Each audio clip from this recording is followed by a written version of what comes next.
Really, I'd just like to introduce you to Technology from Sage, to tell you what we're thinking in terms of our purpose, our strategy, remind you of some of our products and try to explain how we think they all connect together, and then share I'll borrow Emma's word, which I think was perfect, some provocations on some 3 big things that we're thinking about within Technology from Sage, and which we would love to get your thoughts on, because these are trends that we see occurring within our space, and we want to be working with them and looking ahead to how our products can develop to support them. Before I get into it, I just wanted to reiterate Amy's thanks to all of you for being here. I know time is always our most precious resource, so to give up your time to come here means a great deal to us, and the most important thing for us in these next 2 days is the conversations we will all have with each other, and I hope that you will find the same. I know that in previous iterations of this event, when we were just looking at the Thales group, it was those librarian to librarian conversations which were the richest part of the event, so please do take those up and be curious, exactly as Emma said.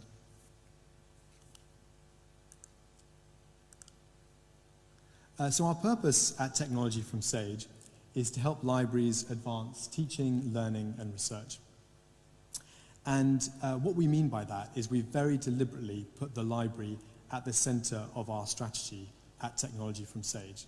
So yes, we are focused on ultimately advancing teaching, learning, and research, and we connect there with our parent group, Sage's mission of building bridges to knowledge. That is what drives us as a company and what drives many of our staff.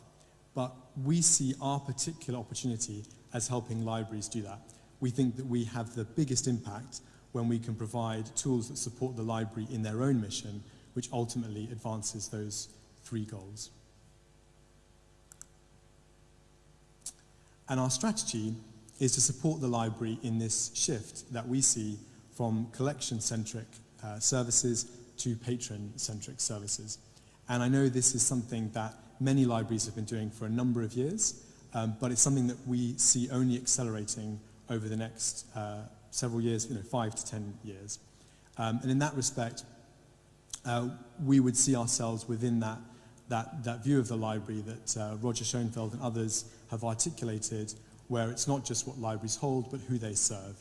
And we think that with the rise of open access, with some of these new trends around AI, the library focusing on how it supports its patrons and not just purely on its collection is going to be more important than ever before. And we're trying to position our products and the products that we develop and that we invest in the future very much in that space. So what are our products? So just a reminder, we like to see our products across the patron workflow. We find this a helpful way of seeing how they are ultimately part of this larger universe. And when you look at them in isolation, it might be hard to see the connection. But when you see them across the workflow, you can see how ultimately they are all addressing different parts of the same user's journey. So I'm sure this is not comprehensive. This is one of those classic wheel-type views that oversimplifies very complex, very different workflows from undergraduates to researchers to faculty. But you can see here, I've overlaid on here where our products sit. So first of all, we have Thales Aspire. So of course, Thales Aspire is our reading list solution that supports guided discovery, that connects faculty with the library and both to undergraduates to bring their prescribed reading into their workflow and to do that in an easy-to-use, easy-to-engage way.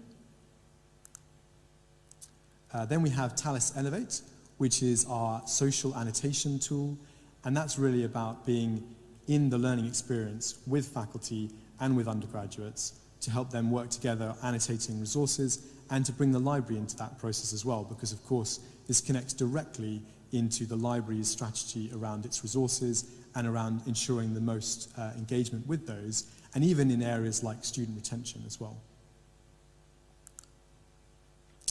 Then we have Lean Library.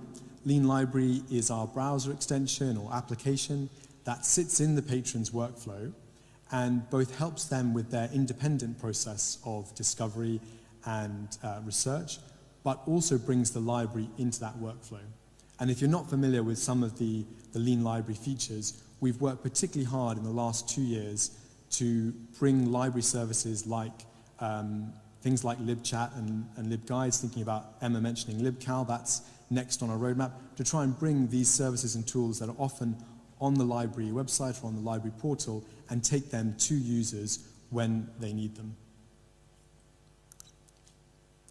And last but very much not least, SciWill, which is an advanced authoring tool, including reference management capabilities, and of course that's supporting the writing element of the workflow. So Daniel is going to, our product director, is going to speak later on about our product strategy, and we'll go into more detail, but you can already see here where the gaps are and areas where we would like to focus, and we would love in the break your thoughts on this if there are key gaps you can see here as well.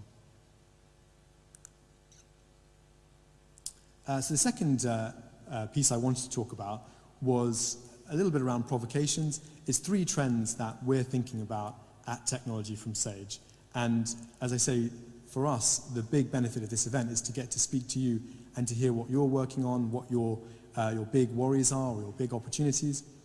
These are some of the things that we've been hearing from libraries, and would love to check if they resonate with you. The first is disintermediation. So this is something that we've been talking about for many years. Lean Library was really founded to address this particular challenge, where patron workflows nowadays do often bypass the library. They often begin outside the library. We know that partly that is the rise of Google and Google Scholar, partly that is exacerbated by the pandemic and remote learning and so on. We did a big report 2 years ago, Librarian Futures, where we looked at this in detail. I've put up there one of our key findings around the discovery workflow. So this will be a statistic that is familiar with many of you, I'm sure, but we found that 80% of patrons start their discovery process outside the library. So they don't use the library's discovery tool, but they're often 50% or more are using Google Scholar, and others are going direct either through social recommendations, even TikTok now, whatever it may be, they're going direct to content, and they're often not starting at the library. And this particular aspect of disintermediation is something that we really want our products to help address. We want to bring the library back to the user to show the value that the library can bring into their workflows. And for us also, we think of disintermediation not just about the workflow, but we've also been interested over the last few years to see the rise of the research office, to see new initiatives at the university which sometimes are being championed by the library and sometimes sitting within the library's purview, but in others shifting to other departments. And so that for us connects back to our purpose. We want to help you make sure that the library evolves to continue to be a powerful force on campus, and we think there are lots of areas where the library maybe has explored and is starting to engage with them, but can continue to be the main leader. So I think AI, for example, is a classic one. I think the library there can really be the guide across the university on how it should be deploying AI and what the trade-offs and the risks might be. Second is 3 wordy words, infodemic, disinformation, and misinformation, but I think they're all connected.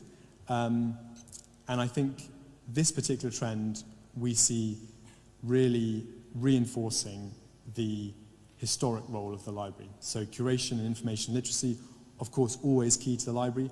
I think that's going to be more mission critical for libraries than ever before.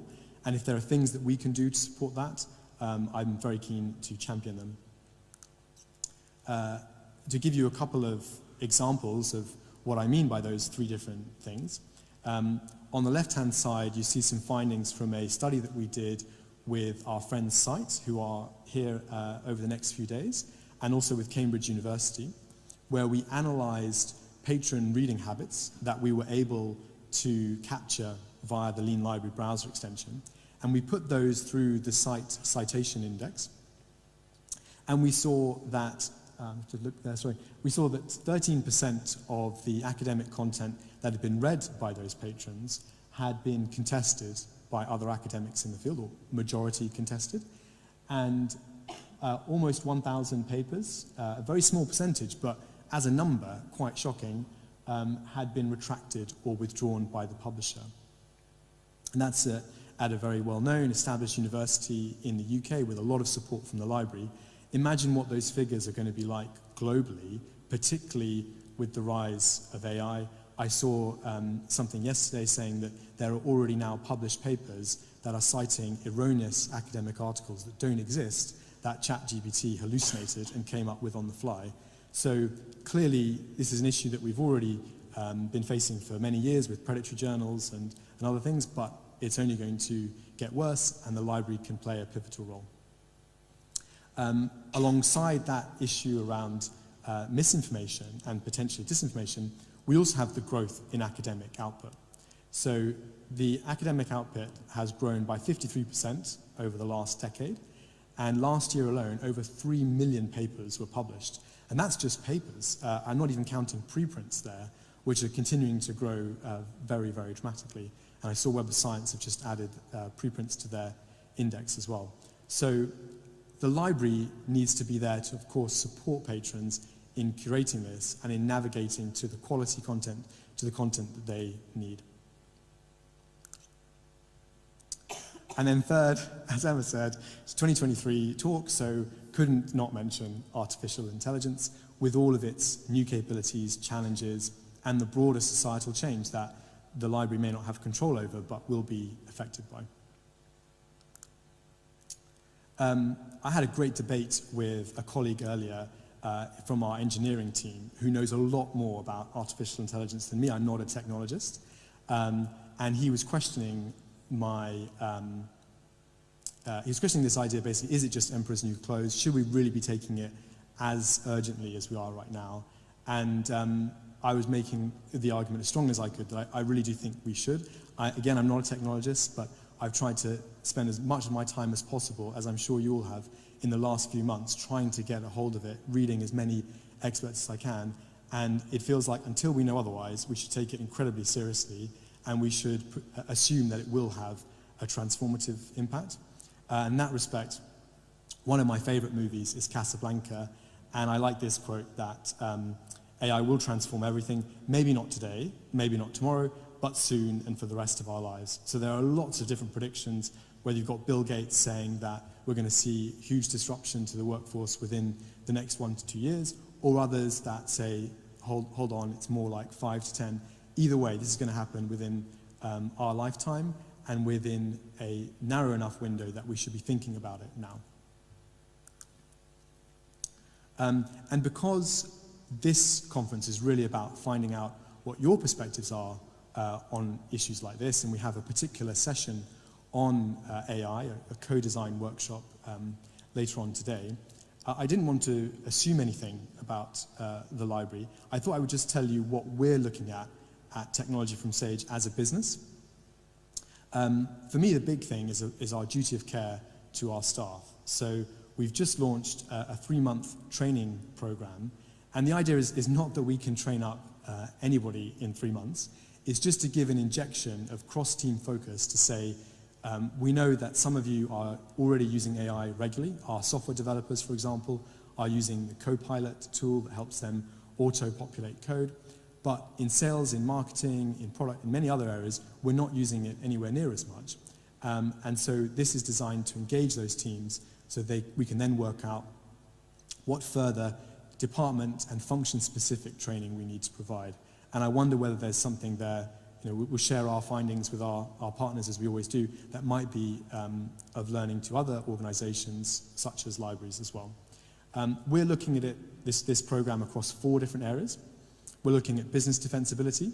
I think you could maybe see a connection there to the library's mission and the library's contribution on campus as well. So from our perspective, we're thinking, what does this mean for other competitors coming to the market much quickly now with AI? What should we be looking at long term? We're also looking at opportunities in our products. So are there new capabilities with AI that we should be using to come out with new products? Are there new challenges like plagiarism and the like that we could help offer solutions to in our existing products or in new products? Are there productivity improvements that could help the team focus on higher value contributions? So we, as every organisation, have a lot of quite manual tasks. Maybe there's an opportunity here for us. And the third is team resilience. And I put some quotes there on the left-hand side, the like of which I'm sure you've already heard about for the librarian's role as well. But these are the kind of things that our colleagues are reading on a regular basis. That ChatGPT will replace programmers, that it's going to replace digital marketing, that it could be a new form of customer service, that it performs better than the average salesperson. So obviously these are right now overblown, and I'm sure long-term are as well. But these are the kind of things that our members of staff are seeing on a regular basis, and I want to train them on engaging with AI so that we can show that actually these are not risks, it's not the end of those roles. If anything, AI can really help them succeed in those roles. So, with that bombshell, we're going to have some questions now, and we've got a very fun mic that we can throw around that is soft and padded, so you don't need to worry about getting hit or anything. But we've got about 10 minutes or so for questions before we move into the break for either Emma or myself. I'll go and sit down, and then Sufyan is going to hand out the mic to you. Any questions?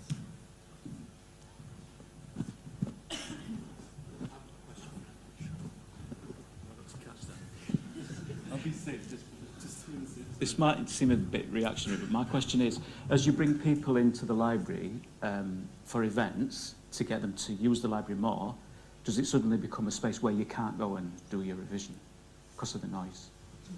Thanks for the question. So thank you for the question. Yeah, there is always that sort of tension, isn't there? There's always that tension between is the library meeting the needs of everyone's learning style? So again, you could argue that, you know, the students that had set up their chiropractic bench in the middle of the library, myself and a colleague, we did have a discussion. Have they actually stopped other learners from using the space over a period of time? Probably. And I think that's where we will be having the conversations around, you know, are we actually, with academic colleagues, around that, do we need to curate space differently and better? Yeah, I mean, in a week, I think we have so many events and activities happening in the libraries. And sometimes people lose the library bit of that. They see the venue. So, I mean, interestingly, you could say we're here today, aren't we, in a theatre? And are any of us now going to go and visit the theatre following, you know, this conference? Well, actually, I probably will, because having a look round, you think, I should do this more. I should come here more often.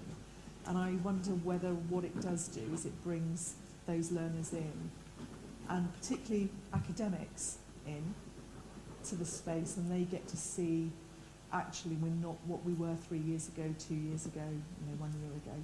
So I'm seeing it as this sort of positive relationship build, but notwithstanding, I'll wait for the NSS qualitative feedback, and I'll come back to you and see whether it mentions any of it. But yeah, thanks for the question. I've seen 2 adverts for plays I want to see as well.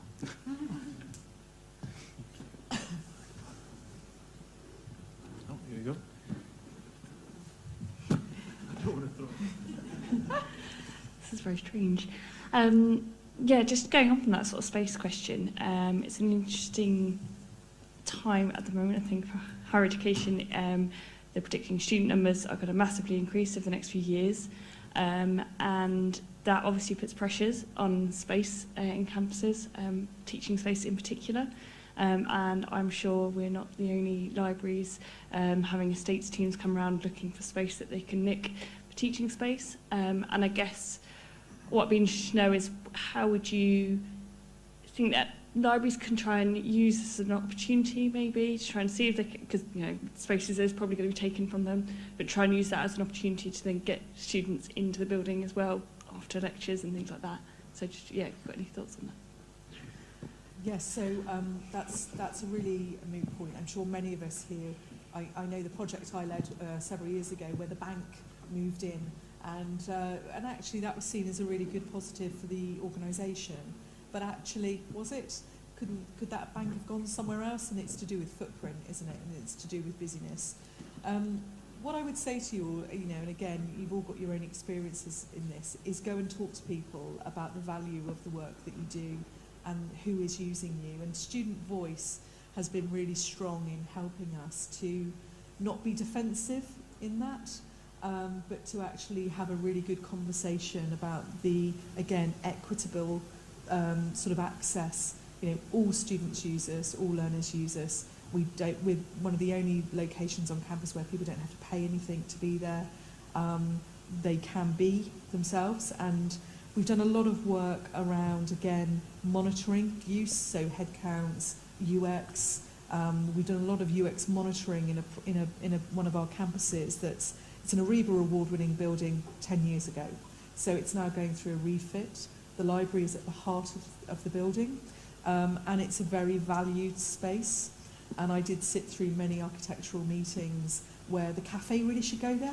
Wouldn't that be a great place for a cafe? And you thought, I love coffee, but it was like, I'm quite happy to go and walk downstairs to go and get my coffee, because actually the library space, once it's gone, it has gone. But what we've sort of negotiated is the student union will now have a presence in there, but more from a sort of consultation and facilitation with students.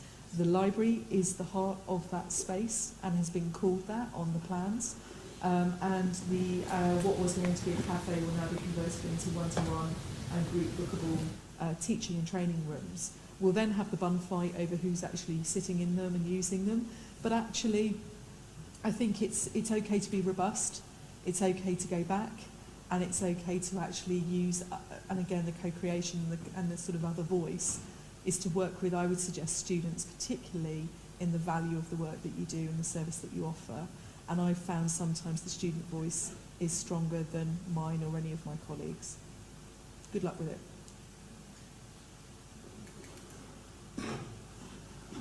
Any other questions?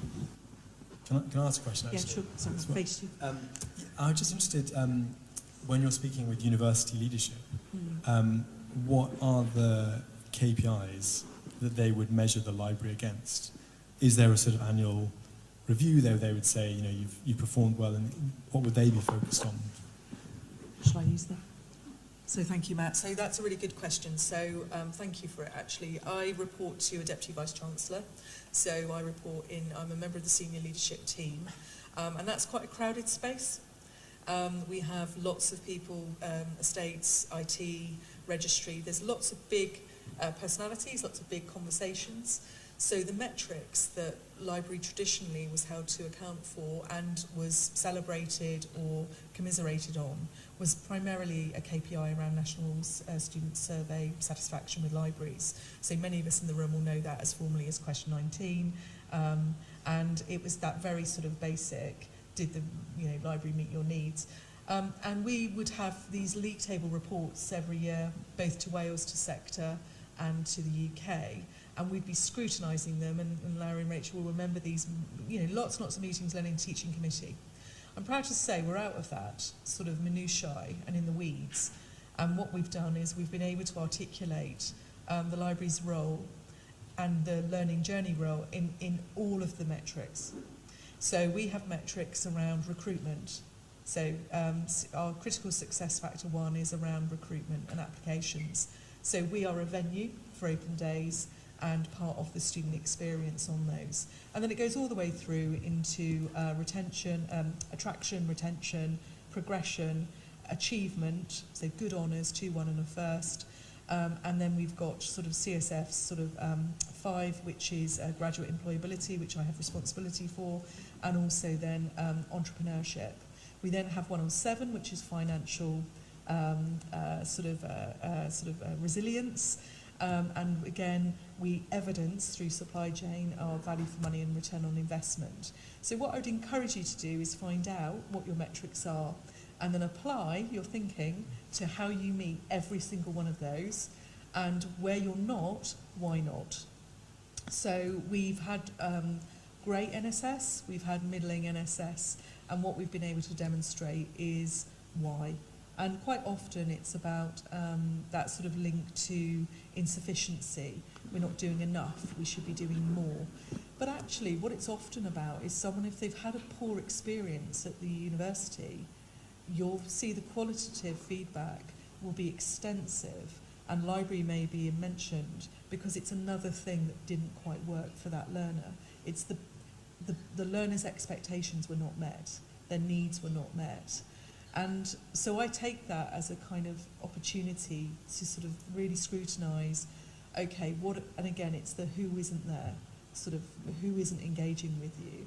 And as you've indicated in your talk, you know, there's some really provoking points there around we're part of this change now, and it gives the library and the librarian an opportunity to be at the heart of that. And the metrics and the evidence just give you the sort of information and the power really to know where to put your arguments and where to put your commendations. So speaking at top table, I would say people want you to be an expert in your field, but I found you get a lot further if you can speak to a range of what's important for your executive. So otherwise you can just get a bit boxed in. Yeah. Thank you. Thank you so much. Thank you. We've got to go to break, I'm afraid. That's good. So I don't think should I just say that? Please go to the break. Lots of coffee and goodies there. So see you later. Yeah, Thank you very much. Everyone. Thank you.